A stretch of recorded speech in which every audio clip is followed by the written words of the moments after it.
দেখেছই দুপুরে কিছু কিছু পিঠে ওরা করেই ফেলেছিল আমি আসার আগে। এই যে আমি আসার পরে পিঠে করতে বসে গেছে মা। আর শোনো মা কি বলছে। রান্না পুলি হচ্ছে, ভাজা পুলি হবে, ভাপা পুলি হবে। ভাপা পুলি হবে। তুমি কার কাছ থেকে শিখেছো পিঠে? আমার মা বানাইতে, আমি একাই শিখে গেছি।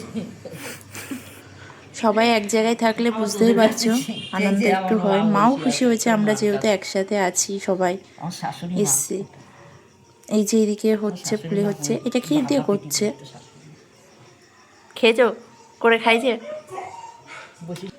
আর এই যে আমি পিঠে করতে বসে গেছি, কোনোদিন করিনি, প্রথম করছি। বলেছে গোল করতে, আর আমি কি করেছি আমি নিজেও জানি না আমি কি করছি। আমি হয়তো পুরোই নষ্ট করে ফেললাম ওটা।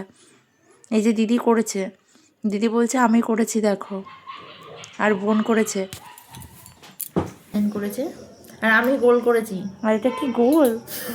মাকে বলছে দেখো, এটা হাসছে আমার পিঠে করা দেখে। ও তো লুচি, তাও লুচিও হয়নি না, দেখতে কিন্তু হেভি লাগে। আর এই যে দিদি করেছে দেখো কত সুন্দর ডিজাইন করেছে, এক একটা এক এক ডিজাইন।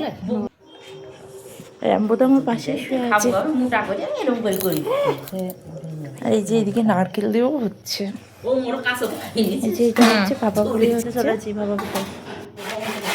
চুষি, তোমরা কারা কারা ওই ভাপা পুলিটা খেয়েছো জানিও। আর এই যে দেখো কি করছে এদিকে, আটার মাখিয়ে দিচ্ছে আমাকে। আর এই যে মা অনেক পিঠে করেছিল, সবগুলো নিয়ে আমি বসে গেছি তোমাদের দেখাতে। দেখো কত পিঠে করেছে, তোমাদের কোনটা ভালো লাগে জানিও। আমার তো চুষি খেতে খুব ভালো লাগে। টাটা।